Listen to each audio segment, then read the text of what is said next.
Hello class, this is Sister Orton. I just wanted to make a quick video to introduce you to Lesson 7.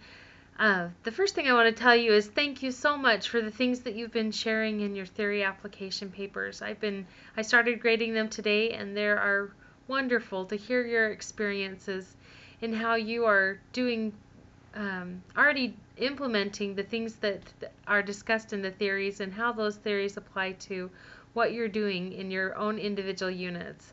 It's wonderful to hear about the tender moments that you've had with people and reaching out to people. I appreciate reading those and thank you for sharing with me. I'll try to get those back to you as soon as I can. So this week we get to dig into critical thinking, the nursing process, and clinical judgment. I wanted to take just a couple minutes to talk about two papers that are highlighted on your introduction page. So the first paper is the BSN expectation paper. A couple things to know about this paper is it is a formal APA paper. I'm looking for that you're using your third person voice. I'm looking for your referencing of your sources and citing quotes correctly and looking at your references on your reference page.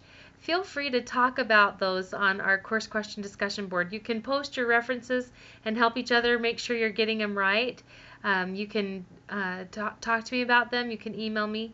Just do whatever you need to do to get the help that you need so it's not a frustrating experience. There's people here to help you. So a couple of things you should know about finding a peer-reviewed journal. If you can use your textbook, you can also use websites, but be sure it's a scholarly source.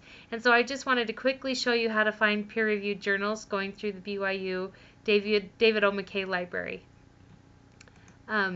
If you go into iLearn and on the menu bar there, you're going to look under the resource folder and you'll see here the library research guide.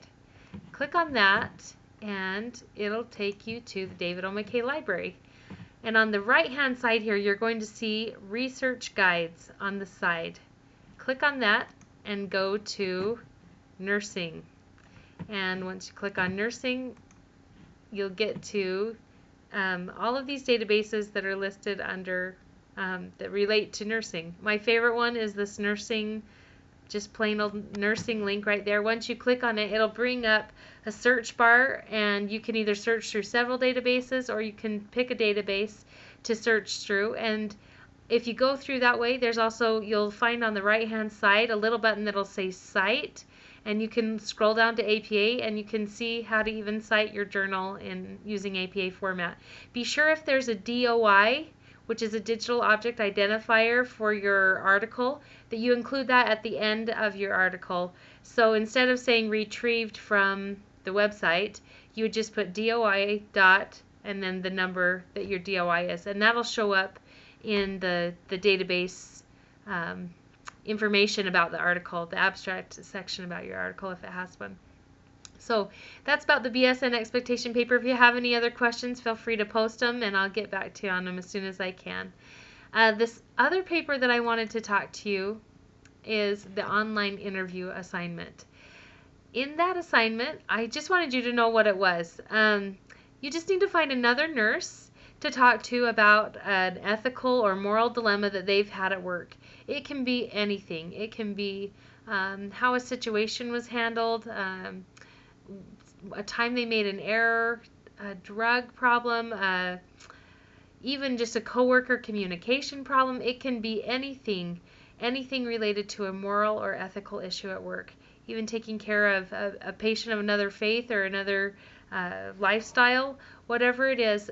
The important thing to remember on this paper is to be sure to protect the identity of the people that you're talking about in your interview. So if the person who you're doing the interview with gives it identifying information, you're going to want to delete that from your paper before you submit it. And so what you're going to do is you'll interview them online, and it's not like an interactive interview. The important thing is to have it be a written interview so you don't have to transcribe it. It's to save you time more than anything, even though it's really fun actually to talk to someone face to face, and we can do that now online, but do it through email or chat or an instant messaging board where you can type your questions and they can type back.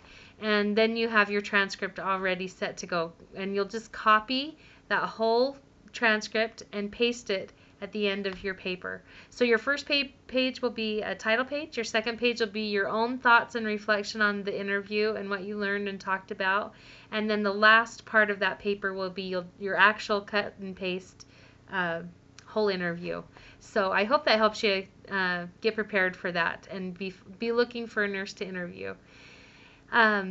This week, for our discussion board, you're going to get into an application of the things that you read about in your Chapter 8 chapter for our lesson this week. And it goes through nursing care plans and how we assess and analyze and plan goals and implement that plan and evaluate it.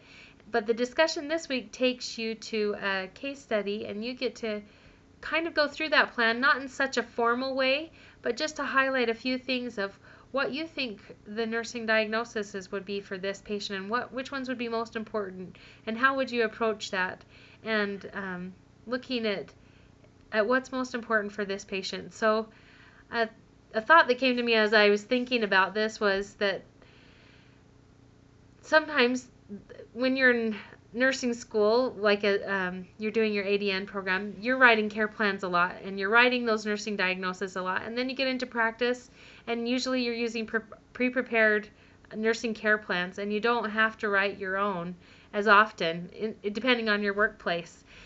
And it's not so much the care plan that is critical, but the care plan helps you to start thinking through what you need to be looking for as you're caring for a patient, whether you are writing it down or not.